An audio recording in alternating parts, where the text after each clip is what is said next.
अब आगे बढ़ते हैं और चलते हैं भारतीय बाजार के लिए खबरों वाले शेयर्स कौन से इंपॉर्टेंट रहे ये जानने के लिए कुशल गुप्ता हमारे साथ जुड़े हैं। सबसे पहले उनसे जानते हैं कि जो सितंबर के ऑटो बिक्री के आंकड़े आ रहे हैं वो कैसे आते हुए दिखे। कुशल गुड मॉर्निंग, बताएं कैसे रहे ऑटो बिक्री के आंकड़े।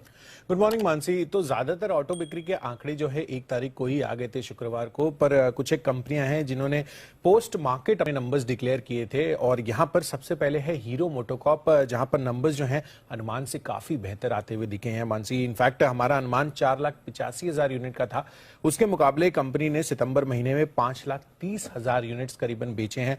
तो लगभग हमारे अनुमान से काफी सिग्निफिकेंट जो है आपको यहां पर जंप आता हुआ दिखेगा और यहां पर एक्सपोर्ट्स पर्टिकुलरली करीब 35% की बढ़त के साथ 24,884 यूनिट्स कंपनी ने बेचे। और कमेंट्री में भी ये कहा है उन्होंने कि आगे चलकर मांग जो है वो काफी बेहतर रहने की उम्मीद है। तो ये पॉजिटिव है हीरो मोटोकॉर्प के लिए। आयशर मोटर्स अनुमान से कमजोर साइड पर नंबर्स आए हैं। यहां पर हमारा अनुमान करीब 35,000 यूनिट्स का था, उसके मुकाबले कंपनी ने 33,529 यूनिट्स बेचे हैं।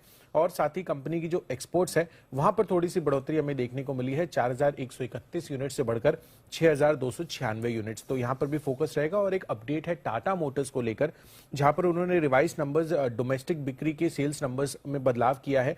इनफैक्ट यहां पर 26% की बढ़त थी पहले, और अब जो उन्होंने नया आंकड़ा दिया है उसमें 28% की बढ़त है और 59,156 यूनिट्स ये बेचते हुए नजर आए हैं, एज कंपेयर टू जो पहले उन्होंने आंकड़ा दिया था 55,988 यूनिट्स का।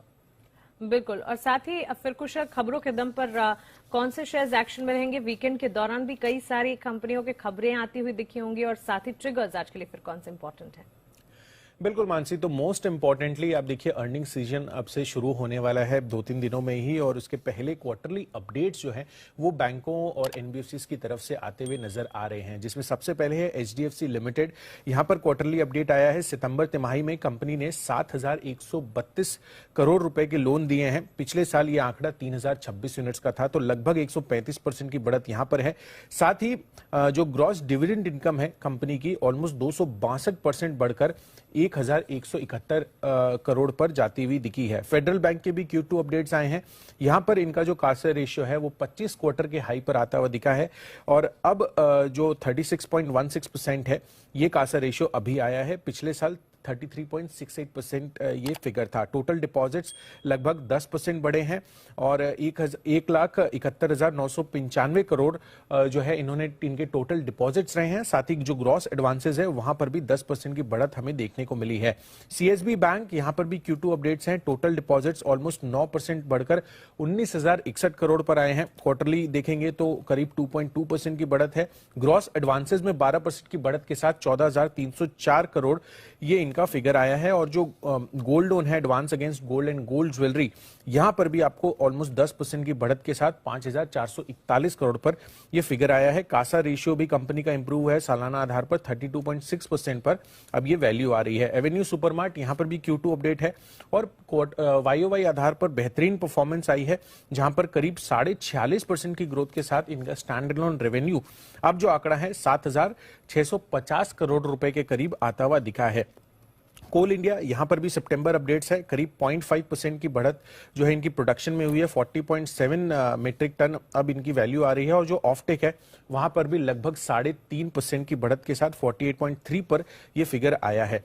ग्रासिम इनके लिए एक इंपॉर्टेंट खबर है। यहां पर आईटी डिपार्टमेंट ने 8,334 करोड़ रुपए का टैक्स डिमांड नोटिस भेजा है, और ये किस लिए भेजा गया है। एबी कैपिटल के डिमर्जर मामले में कैपिटल गेन मानकर ये नोटिस भेजा गया है, तो यहां पर भी फोकस रहेगा। औरोबिंदो फार्मा यहां पर मैनेजमेंट चेंज हुआ है। इनफैक्ट मिस्टर एन गोविंदराजन ने एमडी और साथ ही जो बोर्ड ऑफ डायरेक्टर्स के पद पर थे ये उससे इन्होंने इस्तीफा दे दिया है, और कंपनी के एपीआई कारोबार के लिए मिस्टर एस दामोदरन को सीईओ के पद पर नियुक्त किया गया है, तो यहां पर भी फोकस रहेगा। फंड एक्शन भी है मेरे पास 2, जहां पर सीआरएम सिल्क मिल्स पहला है। अबाकस एसेट मैनेजमेंट एलएलपी ने लगभग 5.25 लाख शेयरों की यहां पर खरीदारी की है 366 रुपए 20 पैसे प्रति शेयर के भाव पर। साथ ही इंडिया ग्लाइकोल में WHFEM international small cap equity fund यहां पर करीब 2 लाख शेयरों की खरीदारी की है 830 रुपए 20 पैसे प्रति शेयर के प्राइस पर। बिल्कुल कुशल, शुक्रिया विस्तार से खबरों वाले शेयर्स, ऑटो बिक्री के आंकड़े और साथ ही आज के लिए इंपॉर्टेंट ट्रिगर्स हमें बताने के लिए। तो ढेर सारी खबरें हैं जिस पर आपको फोकस रखना है और